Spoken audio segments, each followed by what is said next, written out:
Waalaikumsalam warahmatullahi wabarakatuh. Gimana kabarnya ibu-ibu? Alhamdulillah. Bapak-bapak sehat? Mudah-mudahan pemirsa di rumah juga semuanya sehat. Semangat sahurnya. Apapun makanan minumannya mudah-mudahan jadi berkah buat kita semua. Amin, Ya. ya Yang Allah. penting niatnya mudah-mudahan puasa kita juga nikmat. Nggak kesusahan, nggak kehausan, nggak kelaparan. Pokoknya nyaman kita dalam menjalankan ibadah puasa. Amin, amin ya rabbal alamin. Pemirsa, hari ini, pagi hari ini kita ditakdirkan untuk bisa kembali berkumpul bersama di indahnya Ramadan.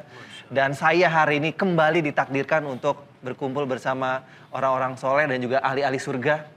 Salah satunya di kiri saya ada sahabat saya, ada Mas Rey Syahreza. Assalamualaikum. Sehat, Waalaikumsalam Mas Rey? warahmatullahi. Alhamdulillah. Alhamdulillah. Langsung dari Bandung? Bandung. Luar biasa.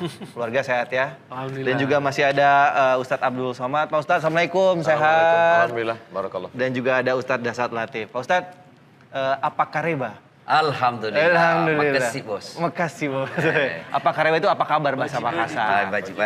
Nah. Tapi saya terancam di sini sebab semua yang ada di samping saya orang gagah. Masya Allah. Oke nih, pemirsa. Dari tadi saya ngomongin takdir. Ini akan kita bahas pada pagi hari ini tentang takdir nih, Mas Rey. Ya. Ini ngomongin masalah takdir, kita setiap manusia punya takdirnya masing-masing. Betul. Termasuk Mas Rey, Mas Rey yang dulu seorang musisi, sekarang menjadi seorang, kalau di mata saya, seorang yang soleh Amin, banget amin gitu. ya Allah, amin. Katakanlah hijrah gitu ya Mas. Menurut Mas Rey sendiri, ini takdir yang seperti apa sih yang dikasih oleh Allah Subhanahu Wa Taala? Dulu musisi bergelimang harta lah katakan gitu, nama yang begitu harumnya, sekarang yang dekat sama Allah, gimana nih? Ya, kalau posisi itu saya ngerasa itu takdir ya. Allah jadikan saya ditakdirkan sebagai musisi dulu gitu kan, berproses sebagai musisi.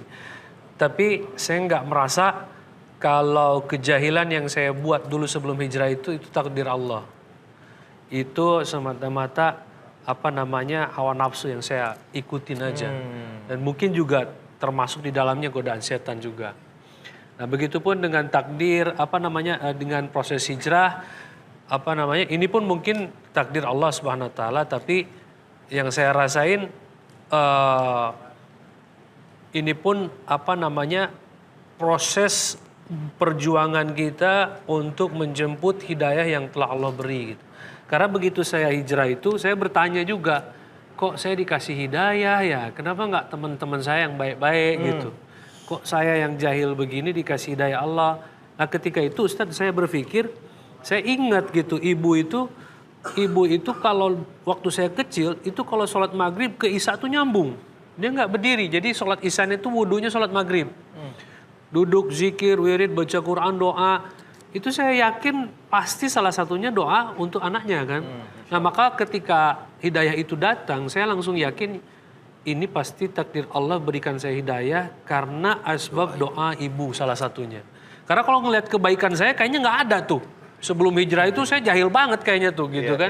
Oh ini mungkin takdir Allah berikan saya hidayah itu karena doa ibu. Itu sih yang saya rasain Mas Iki.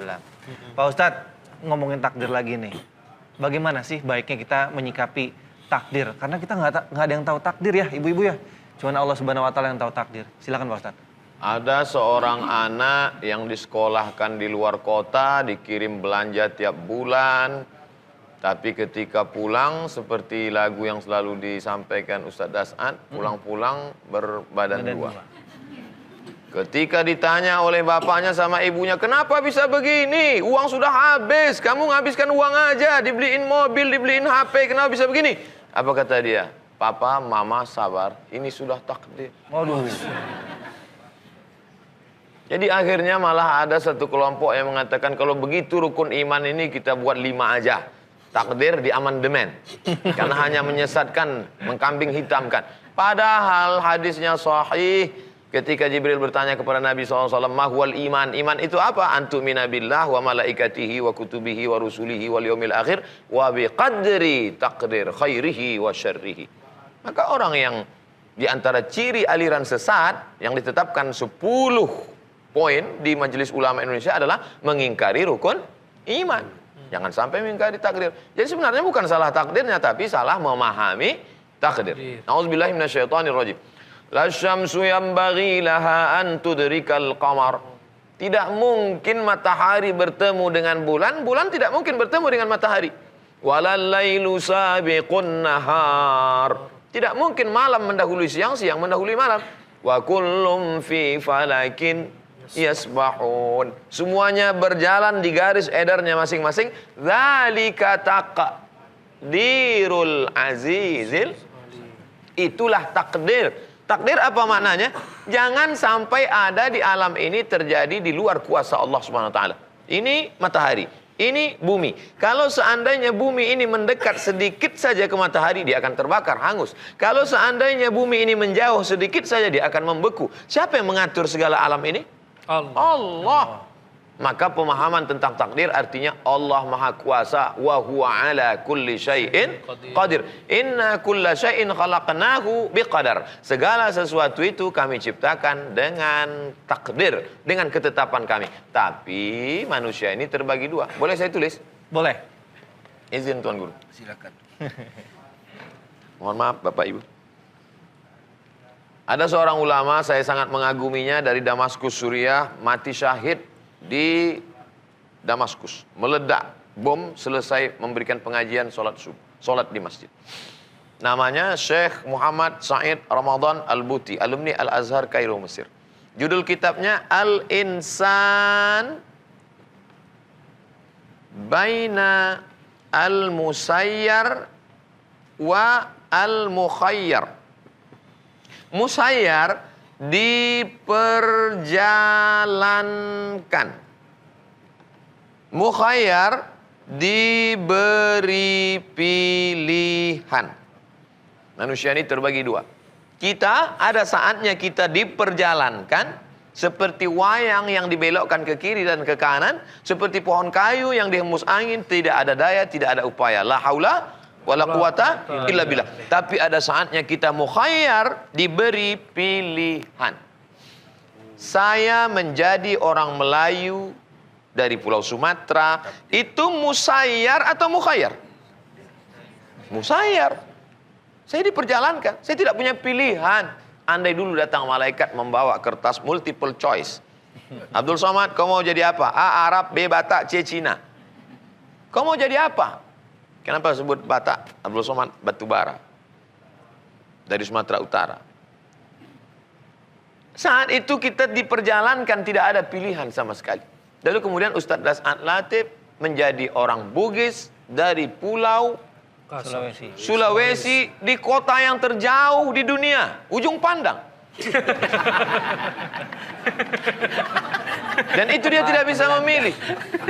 Itu adalah pilihan Allah Subhanahu wa taala. Tapi ada saatnya kita berada di antara dua pilihan takdir Allah Subhanahu wa taala. Antara menyampaikan materi ini berdiri atau duduk. Saya terpaksa atau memilih? Memilih. Saya bisa duduk. Saya bisa berdiri, terserah saya. Maka ketika seorang anak yang diberi uang tiap bulan, diberi HP dengan penuh kasih sayang, disekolahkan jauh di kota supaya dia dapat pengetahuan, tiba-tiba uang dia pakai untuk sabu. Maka saat pulang ditanya orang tuanya, "Nak, kenapa kau sampai tertangkap polisi dibawa ke BNN? Kenapa bisa begini?" "Papa, mama sabar, ini takdir." Saat itu dia kan punya pilihan. Allah kan kasih kau telinga untuk mendengar. Allah berikan kau mata untuk melihat. Allah beri kau hati untuk merenung. Allah beri kau akal untuk berpikir. Sudah baik, olahraga, sehat. Tiba-tiba begitu habis minum kopi, batuk, mati. Itu orang kalau tidak percaya kepada takdir, dia bisa jadi ateis, dia bisa jadi kafir, dia bisa ingkar. Kenapa yang meninggal itu keluarga saya? Kenapa bukan keluarga orang lain? Kenapa ujiannya begitu berat? Tidak ada jalan lain kecuali berkata, Inna lillah wa inna ilaihi raji'un. Oleh sebab itu, salah memahami takdir, kita bisa menjadi apatis dan bisa menjadi ateis. Kalau jomblo, jadi pilihannya yang mana nih? Iya, cuman senyum-senyum sendiri. Jomblo yang mana Pak Ustadz? Jomblo fisabilillah. Baik, pemirsa, jangan kemana-mana. Nanti akan kita lanjutkan lagi. Tetap bersama kami hanya di Indahnya Ramadan.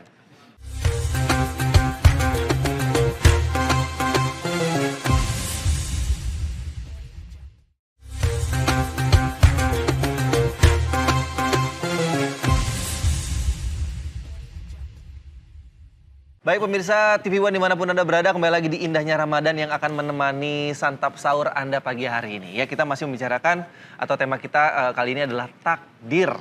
Nah, tadi sudah kita sampaikan atau sounding di segmen sebelumnya, kita akan mendengarkan penjelasan dari Ustadz Dasat tentang prinsip-prinsip apa aja nih Pak Ustadz yang perlu kita ketahui tentang keimanan terhadap takdir yang sedang kita bahas. Silakan Pak Ustadz. Terima kasih. Membicarakan takdir, kunci ikhlas. Kalau kita punya sifat ikhlas dalam menerima takdir Allah, maka hidup kita akan bahagia. Kapan dia tidak ikhlas menerima keputusan yang Allah berikan dalam hidupnya, maka dia akan sengsara. Ya, misal Allah takdirkan saya, tubuh saya kecil, hidung pesek. Ya, kalau saya ikhlas, maka saya akan tenang. Inilah yang terbaik buat saya. Tapi kalau saya tidak ikhlas, maka saya akan operasi plastik. Buat putih seperti Korea. Ya, maka saya akan cari habis duit, sengsara perasaan, belum lagi kalau ada efek jeleknya.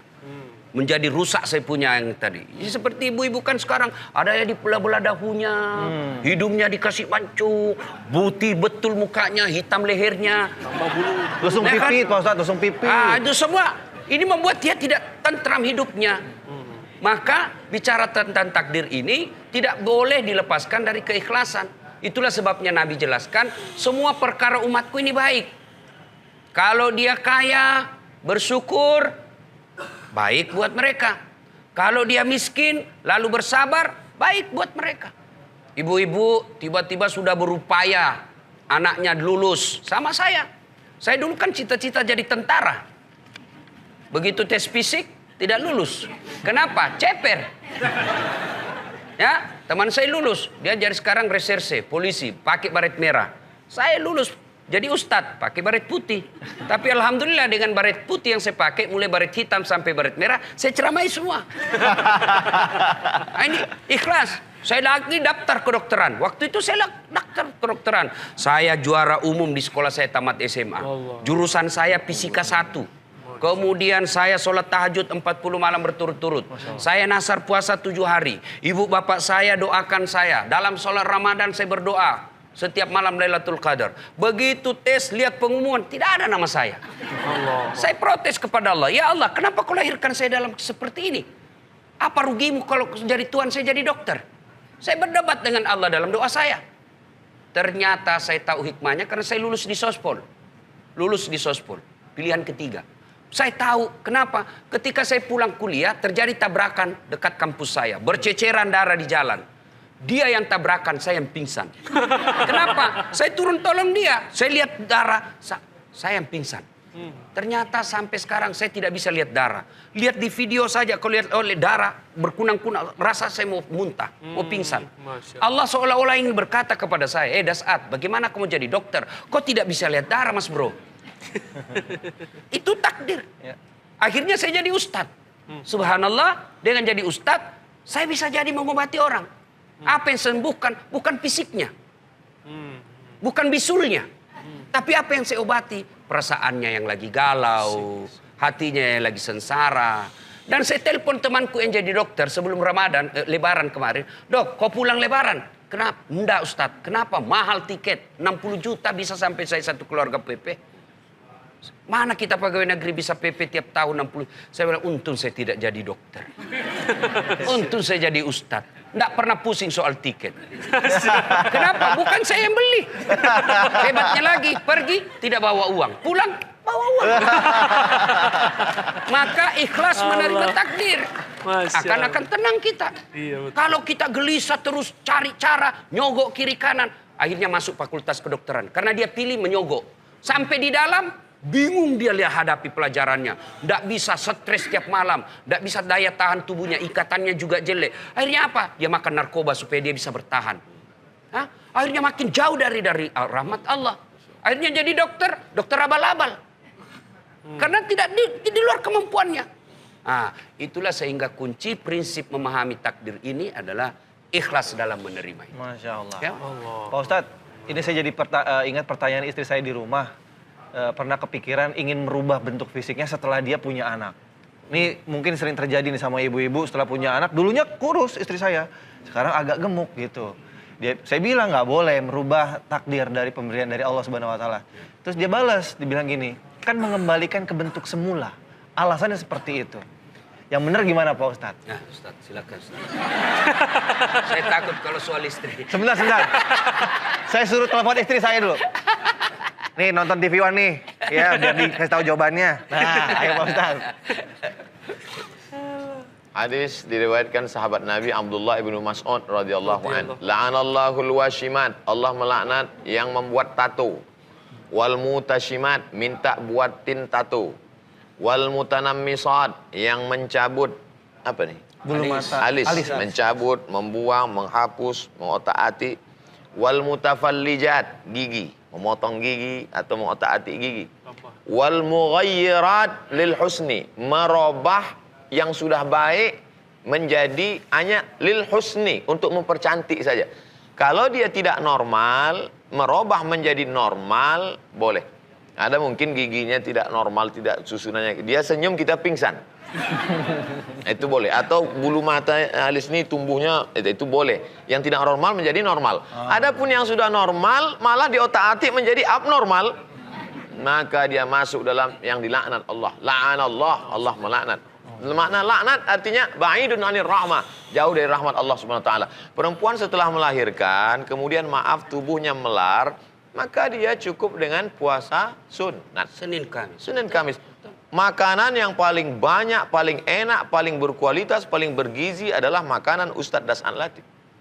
Karena setiap dia diundang makanan banyak, tapi tubuh tetap Sama Ustaz, sama.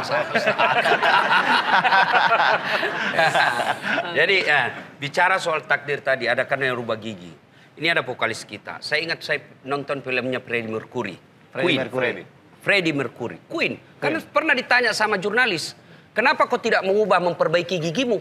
Apa jawabannya? Justru gigi ini yang membuat saya lebih bagus suara saya. Nah itu. Iya, katanya Jadi rongganya bisa jadi membuat, kalau ya. dia rubah masuk ke dalam, suaranya jadi cempreng. Iya. Jadi rumusnya adalah ikhlas dan bersangka baik. Sangka baik. Tiba-tiba dapat Ada berita. lagunya nggak tuh Ustaz? Banyak lagunya tapi agak susah. Sebab mulut saya mulut bugis Ustaz. Jadi nggak boleh ya Pak Ustadz ya merubah-merubah. Syukuri apa Adanya. Oh iya. Iya, lagu Kalau Masuk, saya ya. lagu saya start lain itu. Kalau lagu saya lain, ini perlu dipopulerkan. Gimana? Ada istri senang. Istri senang. Istri Pak, satu, catat dua, Pak, tiga, 4 kali. Ada istri senang, gak ada istri senang. Istri 1, 2, 3, 4 senang. La ilaha illallah, la ilaha illallah, la ilaha illallah. Masya Allah. Ini Satu ibu tangan dulu terancam. dong. Ibu-ibu terancam. Mas Rey. Yes. Siap-siap menerima takdir buruk. Saya sudah diizinkan sama istri. Diizinkan pergi dari rumah. Mas Rey, Iya. ini masalah merubah juga tadi tuh. Mungkin ada tanggapan ini, dunia kita sangat akrab banget nih. Betul. Merubah takdir. Merubah takdir ya. Saya sih nggak berusaha merubah takdir, tapi alhamdulillah setelah mendengar penjelasan Ustadz tadi, saya makin yakin bahwa doa itu dapat merubah takdir. Insya Allah. Selama ini sih kadang masih ada keraguan Ustadz. Ketika doa benernya, doa dikabul nggak nih sama Allah. Tapi alhamdulillah setelah beberapa pengalaman iman dan penjelasan Ustadz itu semakin mendukung, semakin membuat saya yakin bahwa doa ini senjata yang paling kuat. Nah, itu doa ini termasuk faktor yang paling mendukung gitu setelah mendengar penjelasan dan apa yang kita Tambahan lagi, setelah berdoa sangka baik. Sangka Jangan baik. pernah sangka buruk. Sangka baik kepada Allah. Semua yang Allah berikan itu yang terbaik buat kita. Insya Allah. Belajar dari pengalaman hidup. Makin Allah kasih kita cobaan ini, pasti Allah pasti tahu mampu kita pikul. Bersangka baik. Tidak ada bahagia bagi orang yang sangka buruk. Baik, kita tahan dulu cerita-ceritanya. Nanti kita akan kembali ke segmen berikutnya. Berikutnya kita akan persilakan kepada jamaah yang di sini untuk bertanya kepada guru-guru kita dan akan langsung dijawab di sini ya supaya jelas. Jangan kemana-mana, tetap bersama kami di Indahnya Ramadan.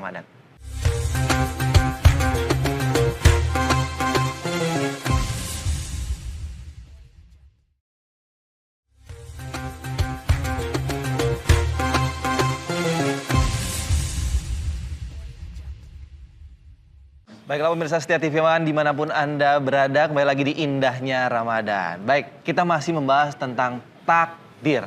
Pak Ustadz, ini ada, kalau ngomongin takdir, ada sebuah istilah yang kadang-kadang kita suka tuker nih, antara kodok dan juga kodar. Bisa Pak Ustadz jelaskan biar kita nggak pernah keliru lagi nih, kodok dan kodar itu apa sih bedanya? Silakan Pak Ustadz. Innallaha katabal maqadir. Allah menuliskan takdir qabla an yakhluqas samawati wal ard, sebelum Allah menciptakan langit dan bumi, bi khamsina alfa sanatin, 50.000 tahun. Hadis riwayat Muslim. Allah pertama menciptakan qalam. Allah bersumpah dengan qalam. Qalam pena, bukan tempat ikan. Nun wal qalami wa ma yasturun. Demi pena dan apa yang dia tulis. Tempat menulisnya itu adalah papan yang terjaga dan terpelihara bernama Lauh Mahfuz. Ya qalam, wahai qalam, tulis. Lalu qalam pun menulis. Sebenarnya Allah ingin mengajarkan kepada kita bahwa segala yang terjadi di alam ini tidak ada yang di luar kendali dan kuasa Allah. Kalau ada yang mengatakan bahwa yang terjadi di alam semesta ini di luar kendali dan kuasa Allah, berarti dia syirik. Berarti ada kekuasaan lain di luar kuasa Allah. Di dalam kantor ini tidak ada yang berkuasa kecuali saya. Apapun yang bergerak di sini kekuasaan saya, kata seorang direktur. Kalau ada yang lain, berarti ada dua direktur. Lau kana fihi ma alihatun illallah. Seandainya di dunia ini ada Tuhan selain Allah, la fasadata, pasti sudah lama hancur. Maka kita berkata la ilaha illallah. Di antara ulama ada yang membedakan bahwa yang ini namanya ketetapan dulu sejak zaman azali, belum ada awal, belum ada akhir, dan dia belum terjadi. Sedangkan yang ini adalah ketetapan yang sudah terjadi. Tapi setelah saya teliti, saya baca-baca, itu semua ijtihad ulama. Maka kebanyakan mengatakan ini ijtihad ulama. Tapi yang jelas kita dituntut untuk percaya yang ada dalam nas, antu'mina billah, kau beriman kepada Allah biqadri, dengan takdirnya, khairihi, takdir yang baik, wa syarrihi. Seorang ibu menikah, setelah itu punya anak. Saat hamil sudah berdoa, sholat, berzikir, baca Quran. Tiba-tiba lahir anak, maaf, beribu maaf, na'udzubillah, mohon maaf, lahir dalam keadaan cacat. Kalau tidak beriman kepada takdir, bisa gila. Kenapa anak saya yang begini? Kenapa saya yang kena begini? Kenapa? Satu-satunya jalan untuk melepaskan dari huru hara, kacau balau pikiran ini hanya beriman kepada Allah Subhanahu wa ta'ala. Bagaimana seorang bisa membesarkan anaknya yang dalam kekurangan fisik maupun mental sampai anak itu usia remaja, dewasa dengan penuh kasih sayang. Mengapa? Karena saat itu dia percaya bahwa ini adalah kiriman dari Allah Subhanahu wa ta'ala. Allah menciptakan manusia itu dari nutfah 40 hari. Berubah menjadi alaqah 40 hari. Berubah menjadi mudghah 40 hari. Nutfah, sperma 40 hari cairan. 40 hari dalam bentuk darah. 40 hari dalam bentuk daging. Summa yursalul malaku. Kemudian Allah kirim malaikat. Lalu kemudian malaikat itu menuliskan. Lalu kemudian malaikat itu. Dan malaikat itu atas kuasa Allah Subhanahu wa ta'ala. Lalu apa yang bisa merubah takdir ini? La yaruddul qada illa du'a. Tidak ada yang bisa merubah takdir kecuali doa. Makanya saya amati bagaimana proses perjalanan hijrah Mas Re tadi. Ternyata ada doa yang merubah takdir. Doa yang mana? Doa seorang ibu dari maghrib sampai ke isya. Dengan simpuh sujudnya. Dengan doanya yang makbul. Menembus pintu-pintu langit. Maka jangan pernah putus asa ibu-ibu. Doa terus di sujud terakhir. Apalagi di bulan suci Ramadan ini. Pada malam-malam tarawihnya. Pada malam sujudnya. Pada malam iktikafnya. Pada malam tahajudnya. Pada malam dia bersimpuh minta kepada Allah Subhanahu wa ta'ala. Insya Allah semua yang ditakdirkan dalam jelek dirubah Allah menjadi baik insya Allah. Makanya di antara doa yang dipanjatkan pada malam Lailatul Qadar, Allahumma innaka afun, engkau maha pemaaf, tuhibbul afwa, kau cinta kepada maaf, fa'fu anni, maafkanlah aku. Tapi malam Qadar juga disebut adalah malam penetapan takdir setahun ke depan yang sudah ditetapkan secara umum. Maka secara detailnya ditetapkan pada malam Lailatul Qadar. Dan kita tidak tahu pada malam yang mana itu. Maka kita mohon kepada Allah. Ya Allah, yang kau takdirkan tidak baik, maka robahlah menjadi baik. Yang kau takdirkan sudah baik, robahlah menjadi yang lebih baik. Semua kuasa Allah. Yamhullahu ma yasha' wa yusbit. Allah maha kuasa untuk menghapus. Dan Allah maha kuasa untuk menetapkan yang sudah ada. Wa indahu ummul kitab. Karena semuanya ada dalam kuasa dia. Adapun kita tak ada daya, tiada upaya, la haula wala quwata illa billah. Tapi kita ada namanya al-kasbu wal ikhtiar. Itulah yang membedakan kita dengan ahlul bid'ah. Kita ini ahlus sunnah wal jamaah. Ahlus sunnah wal jamaah Asy'ari mengatakan ada yang namanya al-kasbu wal ikhtiar. Kasbu ikhtiar artinya Allah berikan kita kuasa untuk memilih. Jabariyah, kelompok ahlu bid'ah mengatakan tidak ada. Jabariyah diambil dari kata jabar. Jabar artinya majbur, terpaksa. Tidak ada daya, tidak ada upaya sama sekali. Inilah aliran yang sesat, menyesatkan, dhalla wa adalla. Semua yang terjadi ini. Kalau ditanya dia, kenapa kamu berzina? Ini adalah takdir. Kenapa kamu mabuk? Ini adalah takdir. Dan ini dulu sudah ada, bukan zaman sekarang saja. Karena dia minum khamar, mabuk, ditangkap. Pada masa Sayyidina Umar ibn al-Khattab. Dicambuk, dihukum. Ketika ditanya, kenapa kamu mabuk? Dia jawab, ini takdir Allah. Kata Umar bin Khattab, cambuk dia dengan hukuman hudud orang minum khamar dengan bonus tambahan. Kenapa hukumannya ditambah? Yang pertama, karena dia minum khamar. Yang kedua, karena bicara takdir tanpa ilmu. Oleh sebab itu, masalah minum khamar adalah pilihan. Wallahu a'lam. Wallahu a'lam. Tuh, memilih nih Mas Rey. Tanya sedikit nih. Mau nanya boleh, boleh. Ini kan masalah takdir juga Ustaz. Doa dapat merubah takdir tadi barusan kita dengar dari Ustaz. Nah, katanya doa terbaik itu di saat sujud terakhir. Cuman kan ketika sholat 5 waktu itu, kalau kita laki-laki kan berjamaah nih. Kalau imam kan kadang-kadang ada yang lama, di sujud terakhir ada yang cepat. Nah, apakah itu doa di sujud terakhir ini berlaku di sholat sunat atau tidak? Aqrabu ma yakunul abdu min rabbihi wa huwa sajid. Orang yang paling dekat dengan Allah adalah pada saat dia bersujud. Fa'aksiru fihi doa, maka perbanyaklah doa di sujud itu. Hadis riwayat Muslim. Maka kalau kita berimam di Masjidil Haram, Masjid Nabawi yang di sana imamnya sujud lama, maka setelah baca Rabbiyal A'la, Subhana Rabbiyal A'la, Subhana Rabbiyal A'la wa bihamdi, ada masa kosong, kita baca doa apa yang kita ingin ucapkan. Tidak bisa pakai bahasa Arab, bahasa kita, bahasa Indonesia, bahasa Bugis, bahasa Batak, bahasa Sunda, di dalam hati, tidak dilafazkan di mulut. Karena kalau selain bahasa Arab dilafazkan di mulut, sholatnya batal. Tapi kalau di tempat kita imamnya tercepat, nah, maka jangan kita terlalu lama, nanti menimbulkan fitnah. Kita khawatir kita berdoa, makmum di sebelah membatalkan sholatnya, disangkanya kita sakratul maut. Nah, jangan sampai menimbulkan fitnah. Tapi yang paling bagus supaya selamat jauh dari riya adalah ketika tengah malam. Rajulun sab'atun yuzillumullah, ada 7 golongan yang mendapatkan naungan Allah pada hari itu, tak ada naungan kecuali naungan Allah. Siapa dia? Rajulun, seseorang, zakarallah, yang mengingat Allah khalian, pada saat sunyi sepi, tak ada orang melihat. Di tengah malam bulan suci Ramadan, di rumahnya, di kamarnya sendirian, semua sedang tidur sendirian bersujud, menetes air matanya. Itulah yang paling afdol. Tapi kadang orang ketika sholat sendiri sujudnya cepat, seperti stempel pos. Tapi begitu dia di depan orang ramai di masjid, Masya Allah, lamanya, lama sekali. Rupanya kawannya di pojok sedang merekam. Bikin konten. Beling-beling. Gitu Mas Rey. Mengenai kodar-kodar, mungkin dari Ustadz Dasat ada yang mau ditambahkan? Ya, apa hikmah sebenarnya sehingga kita perlu membicarakan soal takdir? Salah satu hikmahnya, kita ingin bahwa takdir itu di luar tanggung jawab kita. Allah tidak akan menuntut seseorang nanti, Dasat, kenapa kau lahir dalam keadaan Bugis? Enggak, Allah tidak tuntut. Kenapa? Saya terima beres. Ustadz Abdul Somad, kenapa kau dilahirkan dalam keadaan Melayu? Tidak ditanya. Tapi, Dasat, kenapa kau pembohong? Itu pilihan. Kau boleh menjadi pilihanmu pembohong atau jujur.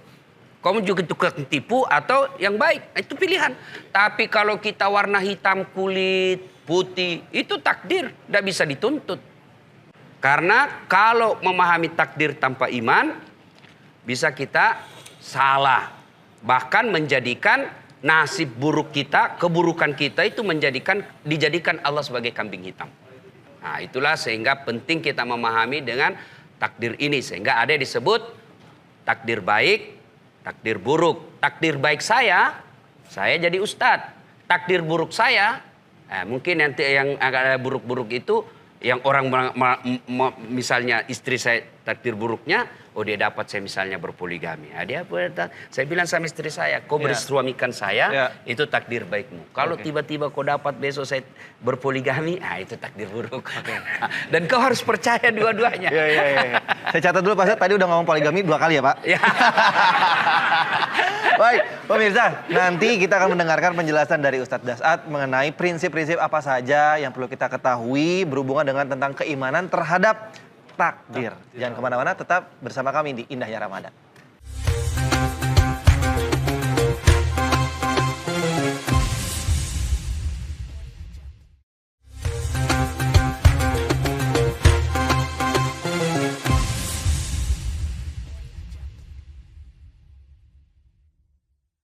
Baiklah pemirsa TV One, masih bersama kami di Indahnya Ramadan. Coba mana nih semangatnya, tepuk tangan dong buat jemaah di sini. Harus semangat ya, sahur-sahur ngantuk-ngantuk harus semangat biar berkah puasanya. Baik, sekarang kita akan berikan kesempatan untuk jamaah, untuk Anda semua yang ada di sini bertanya kepada Pak Ustadz. Monggo silakan, buat ibu-ibu dulu, ladies first. Iya, ibu silakan. Assalamualaikum warahmatullahi wabarakatuh. Waalaikumsalam. Nama saya Halimah Lubis dari Majlis Taklim El Pawas Jakarta. Ingin menanyakan bagaimana menyikapi takdir dengan ikhlas. Saya akan tanyakan ke Ustadz Sa'ad At-Tatib. Terima kasih. Wassalamualaikum warahmatullahi wabarakatuh. Baik, kita simpan dulu ya pertanyaannya. Pertanyaannya bagaimana caranya menerima takdir dengan ikhlas. Tadi disebutkan juga ya, tapi ternyata emang nggak gampang untuk bisa ikhlas. Ilmu yang paling susah dikuasai adalah ilmu ikhlas katanya. Kita simpan dulu pertanyaannya. Silakan untuk bapak-bapak yang mau bertanya. Monggo, yang mana? Ya. Warahmatullahi wabarakatuh. Waalaikumsalam. Nama saya Ahmad Mahrudin dari Masjid Al-Muhajirin, Depok 2. Pak Ustadz, saya mau bertanya tentang ini tabir Ramadan. Apabila kita sudah melaksanakan sahur, terus ketiduran, tidak meniat puasa. Ketika kita bangun, sudah jam 6. Apakah kita niat Ramadan, niat puasa? Apa gimana itu? Mohon penjelasannya, terima kasih. Oke, siap. Terima kasih. Teknis nih ya pertanyaan kedua. Baik, kita mulai dulu menjawab yang pertama, ikhlas takdir itu seperti apa sih Pak Ustadz Das'ad? Dari tadi sebutkan harus ikhlas menerima takdir. Ibu, ikhlas itu ada di akal atau di hati? Hati. Yang membolak-balikkan hati itu siapa? Allah. Maka cara yang terbaik adalah takarruf ilallah. Dekatkan diri kepada Allah. Bagaimana mendekatkan diri kepada Allah? Salah satu diantaranya adalah doa. Ramadan ini salah satu namanya adalah bulan dikabulkannya doa-doa manusia. Maka untuk melatih keikhlasan itu, urusan hati, ibu harus banyak berdoa. Dan doa itu tidak harus bahasa Arab. Doa itu bahasa gaulnya curhat. Ibu nih apa penyakitnya? Misalnya ketahuan suaminya kawin lagi nih. Ya misal. Ini ibu sensitif betul kalau kita cerita poligami. Ya itu kan takdir. Ya, Bu, tidak ada orang yang senang suaminya kawin lagi. Tapi Allah kasih ibu takdir itu. Allah tahu berarti ibu mampu memikulnya. Maka untuk melatih ikhlas itu berdoa. Ya Allah, saya tidak senang takdirmu ini ya Allah. Maka ya Allah, berikan saya keikhlasan untuk menerima ini. Dan jadikanlah takdir saya ini amal kebaikan di sisimu yang memberatkan timbangan kebaikanku nanti di akhirat. Ibu boleh doa begitu. Sekarang juga? Boleh. Daripada ibu doa bahasa Arab, kan bingung. Kalau kita bahasa Arab, kalau kita pernah belajar bahasa Arab, enak nyambungnya. Apalagi kalau doa-doa dalam Quran kan, kalau kita doa dalam Quran, dapat pahala ngaji, dapat pahala doa. Tapi kalau ibu tidak tahu bahasa Arab, tidak usah. Nanti bingung malaikat. Apa maksudnya ini bu? Lain di bibir, lain di hati. Malaikat apa maksudnya ini bu? Doa yang dia baca doa minta hujan. Ya bu, tidak ada pilihan berdoa agar ikhlas. Dan keikhlasan itu memang tidak gampang. Ya.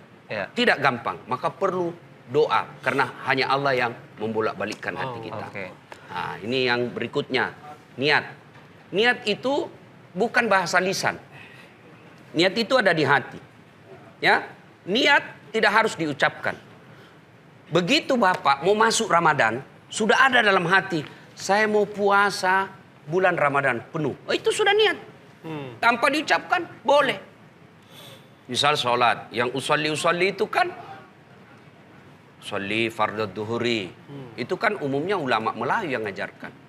Coba Anda jalan di Arab ya, masuk di Masjidil Haram Nabawi, coba lihat orang Arab jalan Allahu Akbar. Ya kan? So, rasa-rasanya tidak ada space untuk baca niat. Kalau kita kan lama sekali.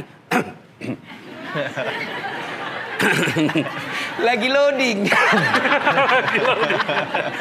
Jadi niat tidak harus diucapkan.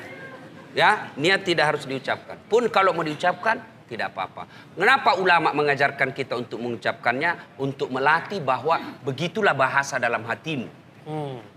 Tapi tidak harus diucapkan. Begitu Tuan Guru? Pak Ustadz silakan tambahkan mungkin yang masalah takdir.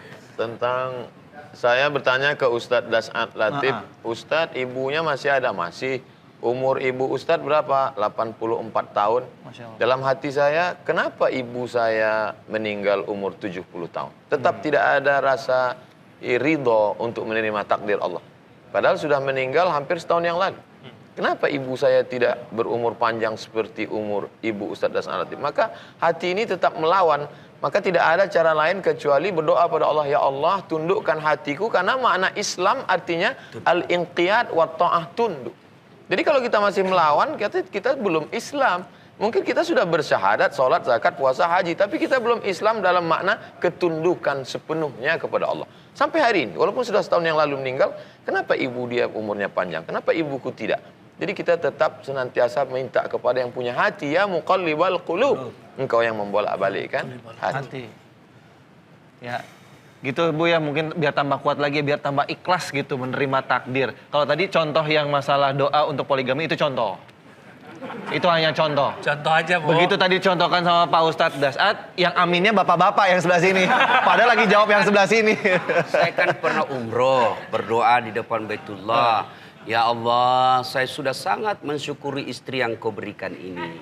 Saya sudah bahagia dengan istri saya yang sangat baik ini.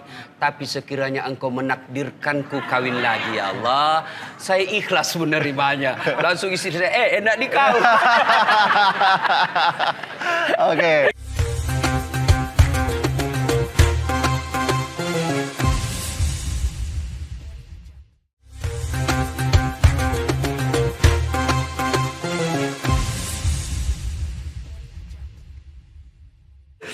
Ada pertanyaan apa nih? Berhubungan dengan ikhlas, takdir mungkin? Ya, itu aja paling selain doa nih. Mungkin ada lagi ya. Karena kita tuh haus ya. Kita haus ilmu nih. Selain doa yang dapat menguatkan kita untuk menjalani proses hijrah ini, itu apa yang perlu kita buat? Ustadz Abdul Somad, monggo silakan. Unzur ila man huwa asfala minka. Lihatlah pada orang yang di bawahmu. Jadi masih terkait tentang menerima takdir kematian seorang ibu. Maka saya mesti melihat, ternyata teman saya dari sejak lahir tidak pernah melihat wajah ibunya. Aku masih sempat hidup bersama sampai usia 70 tahun, berarti aku tidak bersyukur pada Allah. Maka mesti melihatnya ke bawah. Jadi untuk mensyukuri nikmat Allah, menerima takdir, kita mesti banyak-banyak lihat ke bawah. Tapi kadang manusia ini salah, ketika melihat masalah dunia, dia lihat ke atas. Maka kurang syukurnya. Kalau tidak bersyukur, kita tidak akan pernah menemukan keikhlasan. Karena ikhlas itu artinya, air susu yang keluar dari perut kambing, baina farsin wadamin. Farsin kotoran, damin darah. Mestinya air susu itu warnanya hitam karena pernah nyenggol kotoran. Atau bercampur darah karena dia merah karena kena darah. Tapi bisa keluar putih, murni, bersih. Artinya kita bersihkan hati, jangan pernah ada sedikit pun menolak Allah. Ingat Allah pernah mengancam dalam hadis qudsi. Man lam yardha biqada'i, siapa yang tidak ridha ikhlas menerima takdir ketetapanku. Walam yasbir bibala'i, tidak sabar menerima ujianku. Falyatlub rabban siwaya, cari Tuhan selain aku. Makanya tidak ada cara lain kecuali ketundukan, kepatuhan. Wasta'inu, minta tolong kepada Allah. Bisabri, sabri sabar. Tahan tangan, jangan sampai menarik-narik rambut, memukul-mukul pipi. Wassalah, dan banyak-banyak salat. Makanya ketika Sayyidina Abdullah bin Abbas sedang naik kuda, naik unta, pelan.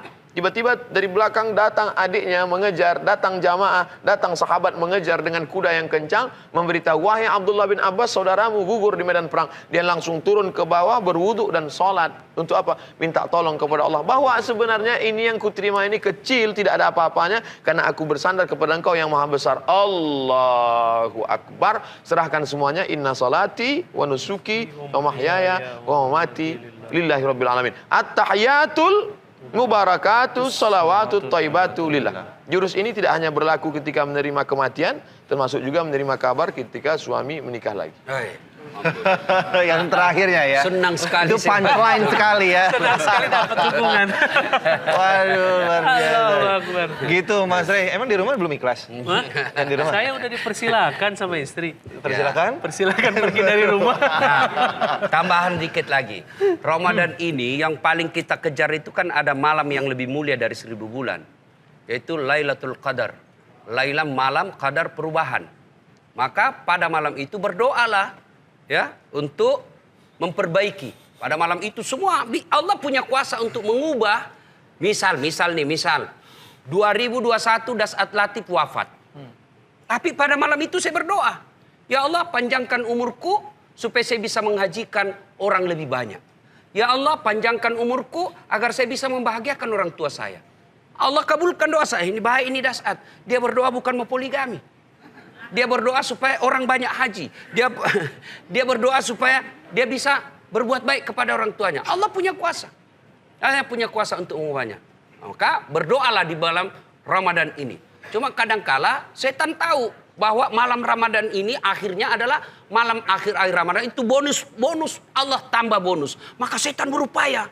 Disibukkanlah ibu dengan apa? Belanja. Disibukkanlah persiapan baju, disibukkanlah persiapan pulang kampung. Itu setan, karena setan ini tahu bahwa ini Dasat. Kalau dia memanfaatkan 10 malam terakhir, makin dekat dengan Allah. Bagaimana caranya supaya dia tidak dekat dengan Allah? Disibukkanlah dengan apa? Tidur, disibukkanlah dengan semua yang bisa membuat kita. Maka tidak ada pilihan lain. Ramadan ini kita harus lebih banyak berdoa kepada Allah. Mudah-mudahan yang takdir buruk ke depan Allah menjadikan menjadi takdir baik. Amin. Yang sudah baik bisa lebih baik lagi. Insyaallah. Baik, terima kasih buat Ustadz Abdul Somad, terima kasih untuk Ustadz Dasat untuk ilmunya dan juga informasinya pada hari ini. Mudah-mudahan berguna dan bermanfaat untuk kita semua. Jangan hanya masuk kuping, jangan lupa diamalkan juga. Ya, terima kasih Mas Rey, sukses selalu karirnya. Amin, amin. Salam untuk keluarga, hati-hati di jalan pulang. Dan untuk menutup perjumpaan kita pada pagi hari ini, seperti biasa kita akan mendengarkan doa dari Ustadz Abdul Somad. Pak Ustadz, silakan. A'udzubillahi minasyaitonirrajim. Bismillahirrahmanirrahim. Alhamdulillahirabbil alamin wassalatu wassalamu ala asyrafil anbiya wal mursalin sayyidina wa maulana Muhammadin wa ala alihi wa sahbihi ajma'in. Allahumma ja'alna radina liqada'ik. Jadikan kami orang-orang yang ridha, tulus, ikhlas, bersih hati menerima segala ketetapan-Mu ya Allah. Jadikan kami orang-orang yang senantiasa berhusnuzan kepadamu sebagaimana kau sabdakan dalam hadis qudsi, ana inda dhanni 'abdi bi, aku menurut prasangka hambaku kepadaku. Ya Allah, kalau kau takdirkan dalam tulisan Lauhil Mahfuz kami menjadi baik, jadikan ketetapan untuk diri kami ya Allah. Amin. Kalau dalam tulisan itu ada sesuatu yang tidak baik bagi kami, maka robahlah menjadi sesuatu yang baik ya Allah. Hasbunallahu wa ni'mal wakil, ni'mal maula wa ni'man nasir. Engkaulah sebaik-baik penolong, la haula wala quwata illa billah, tiada daya, tiada upaya hanya kecuali Engkau tempat kami berserah diri. Rabbana 'alaika tawakkalna, kepada Engkau kami bertawakal, wa ilaika anabna, kepada Engkau kami kembali, wa ilaika masir, kepada Engkau kami semua akan menghadap. Maka jadikan kami orang-orang yang menghadap-Mu dalam keadaan Kau ridai ya Allah. Rabbana atina fid dunya hasanah wa fil akhirati hasanah wa qina adzabannar. Wa sallallahu ala sayyidina wa maulana wa syafi'ina wa dzukhrina Muhammad wa ala alihi wa sahbihi wasallam walhamdulillahi rabbil alamin.